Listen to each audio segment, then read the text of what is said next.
आप देख रहे हैं दुनिया न्यूज़। मिडिल ईस्ट में जो जंग छिड़ी हुई है उसने अब एक ऐसा खतरनाक मोड़ ले लिया है जिसकी कल्पना भी किसी ने नहीं की होगी। सऊदी अरब की ऑयल फैसिलिटीज़ को कितनी बुरी तरह उड़ाया गया है ये पूरी दुनिया ने देखा।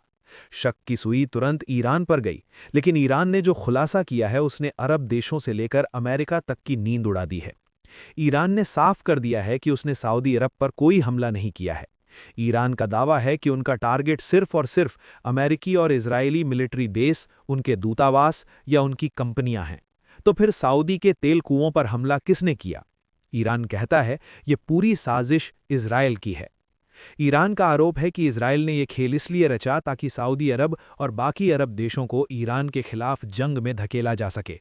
लेकिन ईरान ने वक्त रहते सऊदी अरब को यह मैसेज कन्वे कर दिया कि इस हमले के पीछे उनका हाथ नहीं है।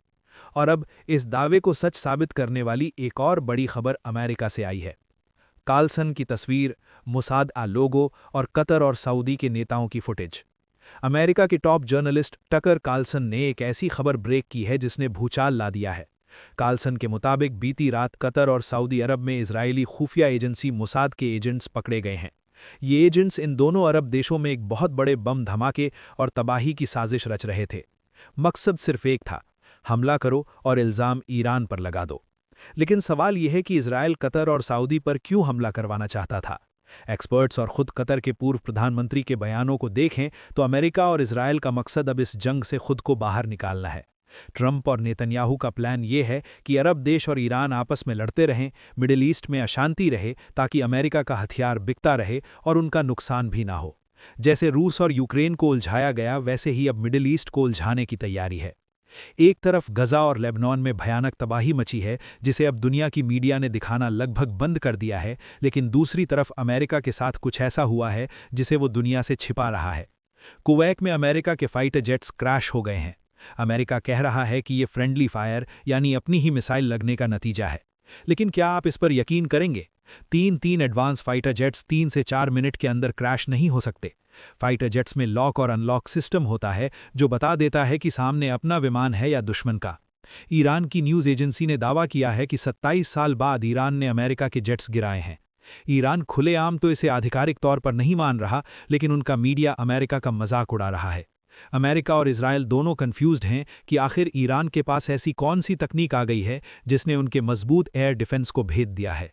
क्या ईरान ने कुवैत का डिफेंस सिस्टम हैक करके अमेरिकी विमानों को ही दुश्मन बताकर गिरा दिया, या चीन और रूस ने ईरान को कोई ऐसी सीक्रेट टेक्नोलॉजी दे दी है जिसकी भनक अमेरिका को नहीं लगी?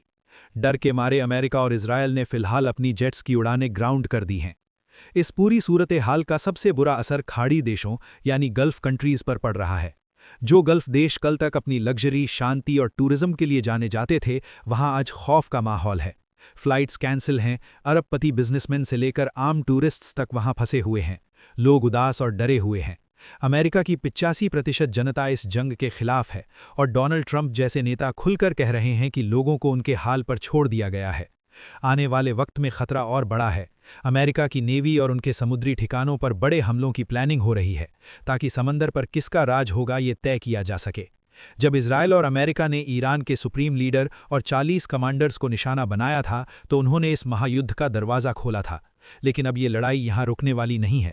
इस आग में कितने और देश झुलसेंगे ये देखना बाकी है। आपको क्या लगता है? क्या अरब देश अमेरिका और इजरायल की इस साजिश को समझ पाएंगे? अपनी राय नीचे कमेंट्स में ज़रूर दें। अगर आपको ये वीडियो पसंद आया हो तो इसे हर जगह शेयर करें और ऐसे ही बेबाक और सच से जुड़े विश्लेषण के लिए दुनिया न्यूज़ को अभी सब्सक्राइब करें। धन्यवाद।